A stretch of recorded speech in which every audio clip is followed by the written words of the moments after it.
آیت نمبر 145۔ اور کسی جان کے لیے یہ ممکن نہیں ہے کہ وہ مر سکے مگر اللہ تعالیٰ کے حکم سے۔ ہر ایک کی موت کا وقت مقرر لکھا ہوا ہے۔ جو کوئی دنیا کا اجر و ثواب چاہتا ہے تو ہم اسے اس میں سے دے دیں گے، اور جو واقعتاً آخرت کا اجر چاہتا ہے تو ہم اسے اس میں سے بھی دے دیں گے، اور شکر کرنے والوں کو ہم بھرپور جزا دیں گے۔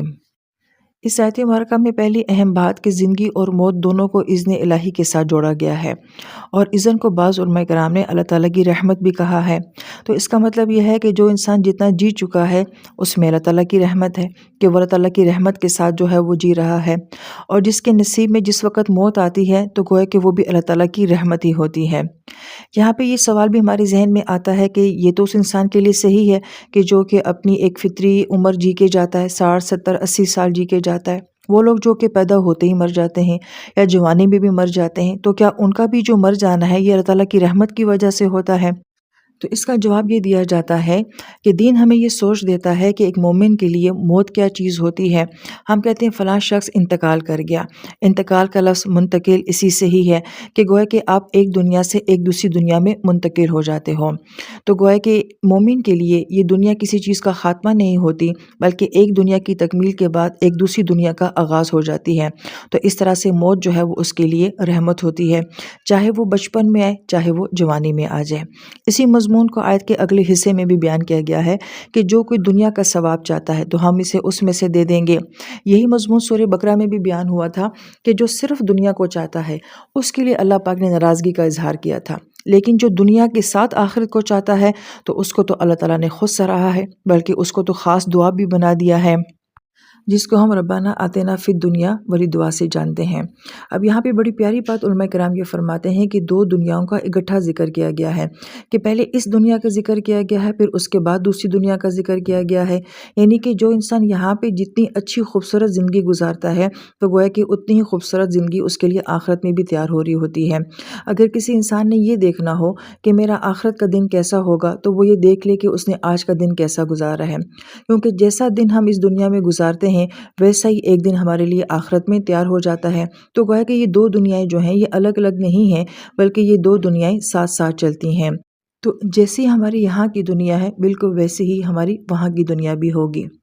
پھر اس آیت مبارکہ کے آخر میں کہا جا رہا ہے کہ ہم شاکرین کو بدلہ دیں گے۔ اس آیت مبارکہ میں کس شکر کی بات کی جا رہی ہے کہ کس انسان کو اللہ تعالیٰ کے اذن سے کتنی زندگی مل رہی ہے، کتنا موقع مل رہا ہے، کیسے حالات مل رہے ہیں، اور جو اللہ تعالیٰ نے اس کو صلاحیتیں دی ہیں ان صلاحیتوں کو استعمال کر کے کون سا انسان کیسا عمل کر رہا ہے اور کتنا عمل کر رہا ہے، اور پھر اس کے اوپر وہ شکر گزار بھی ہے کہ مجھے یہ حالات دیے گئے، مجھے اتنی زندگی دی گئی ہے۔ اس شکر کی اس آیت مبارکہ میں بات کی جا رہی ہے۔ لیکن یہاں پر ایک غور طلب نکتہ یہ بھی ہے کہ پچھلی آیت مبارکہ میں بھی شکر کرنے والوں کو جزا دینے کی بات کی جا رہی تھی، مگر وہاں پہ غائب کی صیغے کے ساتھ یہ بات کی گئی تھی، اور یہاں پہ جو بات کی جا رہی ہے کہ ہم شکر گزاروں کو بدلہ دیں گے، تو گویا کہ یہاں پہ زیادہ وسعت کے ساتھ بدلہ دینے کی بات کی جا رہی ہے، اور اللہ تعالیٰ اس کو براہ راست اپنی ذات کے ساتھ منسوب بھی فرما رہے ہیں۔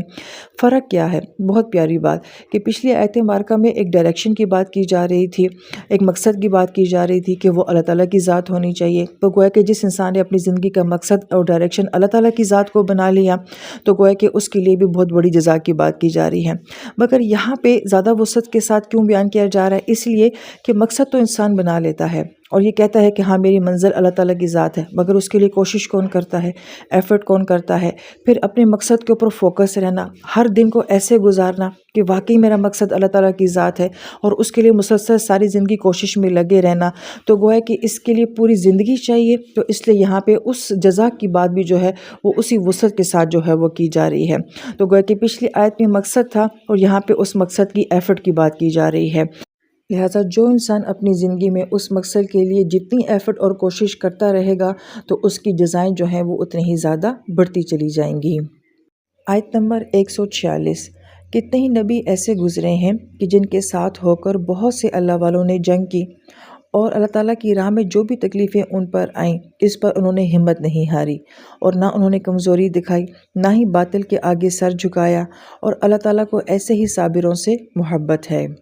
اس خوبصورت آیت مبارکہ کا سابقہ آیات کے ساتھ جو ربط بیان کیا جاتا ہے کہ پہلے مقصد کی بات کی گئی، ٹارگٹ کی بات کی گئی، اور وہ اللہ تعالیٰ کی ذات ہے کہ وہ ہماری منزل ہے۔ پھر اس کے بعد زندگی کی ایفرٹ کی جو ہے اور کوشش کی بات کی گئی ہے۔ اب اس آیت مبارکہ میں یہ کہا جا رہا ہے کہ ظاہری بات ہے یہ کوشش اور ایفرٹ کرنا جو ہے یہ آسان کام نہیں ہے، یہ ایک مشکل کام ہے۔ تو گویا کہ اب اس کو یہاں پہ بیان کیا جا رہا ہے۔ اس سے پہلے اس آیت کے پس منظر میں علماء کرام یہ بیان فرماتے ہیں کہ یہاں پہ انبیاء کا ذکر کیا گیا ہے، ربانیون کا ذکر کیا گیا ہے کہ اس سے پہلے بھی بہت سارے انبیاء ایسے ہیں کہ جنہوں نے اپنی زندگی میں ایک ٹارگٹ اور ایک مقصد کو حاصل کرنے کے لیے اپنی زندگی میں بڑی ایفرٹ کی ہیں، مگر ہر نبی نے جنگ نہیں لڑی ہے۔ مثلا ہم یہ دیکھتے ہیں کہ نوح علیہ السلام، ابراہیم علیہ السلام، صالح علیہ السلام، یہ وہ انبیاء ہیں کہ ان کو کوئی جنگ نہیں کرنی پڑی ہے، انہیں محض جو ہے وہ اخلاقیات دی گئی تھی اپنے معاشرے کی حالت کو درست کرنے کے لیے، ان کا عقیدہ ٹھیک کرنے کے لیے، یہ ان کا فوکس تھا، ٹارگٹ تھا کہ انہوں نے دعوت دینی ہے۔ موسیٰ علیہ السلام تھوڑے سے مختلف نبی آتے ہیں کہ ان کو جو ہے وہ احکام دیے جاتے ہیں۔ ظاہری بات ہے جس کو احکام دیے جائیں گے تو احکام کو نافذ کرنے کے لیے کوئی جگہ، کوئی اسٹیٹ ہونی ضروری ہے، تو اس لیے اس قوم کو کہا گیا تھا کہ تم نے فلسطین میں جا کے جنگ کرنی ہے، مگر انہوں نے انکار کر دیا تھا۔ لہٰذا جس نبی کو احکام دیے جاتے ہیں، کتاب دی جاتی ہے کہ آپ نے اس کتاب کو جو ہے وہ نافذ کرنا ہے، تو اس کی زندگی میں جد و جہد کا معیار بدل جاتا ہے۔ یہی بات نبی علیہ السلام کے لیے تھی کہ مکی زندگی میں آپ علیہ السلام نے صرف اخلاقیات پہ بات کی ہے اور عقیدے پہ بات کی ہے، ایمانیات پہ بات کی ہے، لیکن مدنی زندگی میں آپ علیہ السلام کو جو ہے وہ احکام دیے گئے ہیں۔ لہٰذا احکام دیے ہیں تو پھر آپ علیہ السلام کو جنگیں بھی لڑنی پڑی ہیں، اور اس کے لیے آپ کو ایک اسٹیٹ، ایک ایسا نظام چاہیے تھا جہاں آپ یہ احکام نافذ کر سکیں۔ مثلا اگر حکم ملا ہے کہ آپ نے حج کرنا ہے تو پھر حج کرنے کی لازمی بات ہے کہ آپ کو مکہ آزاد کروانا ہے جو کہ قریش کے قبضے میں ہے، تو گویا کہ اس کے لیے اب آپ کو اسٹرگل بھی کرنی پڑے گی اور کوشش بھی کرنا پڑے گا۔ تو اس آیت مبارکہ کا ایک پس منظر تو یہ ہے کہ احکام کے نفاذ کے لیے جو ہے یہ فزیکل کوشش اور ایفرٹ جو ہے وہ کرنی پڑتی ہے۔ پھر آیت مبارکہ کے اگلے حصے میں یہ بتایا جا رہا ہے کہ اس مقصد اور ٹارگٹ کو حاصل کرنے کے لیے